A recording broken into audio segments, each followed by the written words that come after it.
now we're going to move over to Stephanie Mitchell for our last speed talk, and she's going to be going through her work enhancing epidemic intelligence for wildlife disease surveillance in Kenya. So, Stephanie, whenever you're ready, you can take it away. Thank you, Alex. And hi, everyone.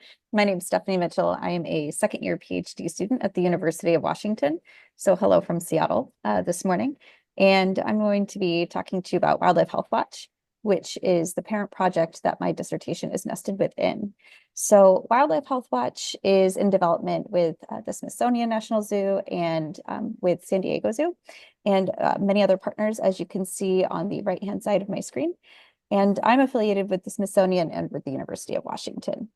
So briefly, before I dive into more detail, Wildlife Health Watch is based on using syndromic surveillance. And for those of you not familiar with syndromic surveillance, it is a tool used in both human and veterinary medicine to use health-related data to identify potential health threats. So looking at different clusters of symptoms and what those symptoms could be leading us to believe in terms of infectious disease, or looking at different body systems to understand if there's injury going on, or let's say such as like poisonings or even snares.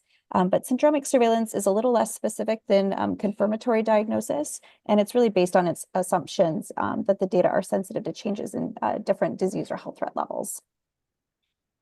So just to give you a quick overview of the project. So again, Wildlife Health Watch is using syndromic surveillance on in situ wildlife in protected areas, and it is in its pilot phase at the moment. So one of the wonderful things about this tool is that it is a low-cost, non-invasive way of monitoring wildlife health, and it enables wildlife rangers to report observations in real time while patrolling. So Wildlife Health Watch is powered by Earth Ranger, for those of you familiar with Earth Ranger, and it is a health module that has been built within the Earth Ranger tool. So our goal is, once we are through the pilot phase, that it will be available to all Earth Ranger users. So Wildlife Health Watch is leveraging current technology that's being used within Kenya, and we have a three-step approach: reporting, epidemic intelligence, and response. So we are currently piloting this Earth Ranger Health module in, well, we started out in 17 protected areas over a 2-year period, but it has grown since then. And rangers are being trained to recognize and report disease symptoms in real-time transfer of data to relevant stakeholders. So then the goal is to use the Earth Ranger platform and artificial intelligence to show spatial and temporal distribution of reported cases or of health threats. And I apologize, I'm an infectious disease researcher, so I tend to default to disease, but there are other health threats that we are monitoring for as well. And lastly, then to improve response and developing participatory models for disease management or health threat management, and linking data to veterinary response mechanisms incorporated into a One Health approach. So for those of you who are unfamiliar with a One Health approach, I'll go ahead and give a plug for One Health here. I am in a One Health PhD program. So One Health is looking at the intersection and shared health between ecosystems, or the environment, people, and animals. So one of the wonderful things about Earth Ranger is we're hoping that on this platform, we can take Wildlife Health Watch and then feed into some other systems within Kenya, and really have an integrated health monitoring tool that expands beyond wildlife and would also incorporate domestic animals such as livestock or domestic dogs, and also incorporate human health. So how does Wildlife Health Watch work, and how could this feed into a national One Health surveillance system? So currently we have ranger reports, as you see at the top of that chain, and there are a lot of community members that communicate with the rangers on the conservancies, and a lot of times that's done through WhatsApp. It'd be great in the future if the tool could also receive direct inputs from community members, but then that is fed into the Wildlife Health Watch program, and that data is relayed to KWS in terms of wildlife and any wildlife monitoring. And then that data is relayed to the DVS in Kenya, who is in charge of all of animal health. And then that data will then be relayed to the zoonotic disease unit, which is a specialized team and unit that is investigating health in domestic animals, wildlife, and people. So what's my role? What am I doing here? So for part of my dissertation, I will be supporting epidemic intelligence to show how Wildlife Health Watch and artificial intelligence can be used to show spatial and temporal distribution of reported infectious diseases, as I'm focusing on infectious diseases. So my goal is to evaluate and quantify human-animal contact rates and wildlife domestic animal contact rates at key interfaces.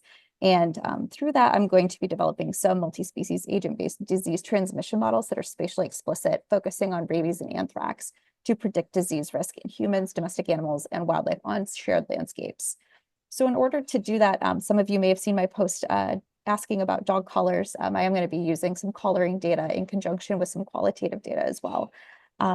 So in order to support the tools approach with developing a participatory model for disease identification and management, we're going to be partnering with some pastoralist communities and evaluating the spatial placement of wildlife health surveillance to strengthen this One Health approach to zoonotic disease epidemic response.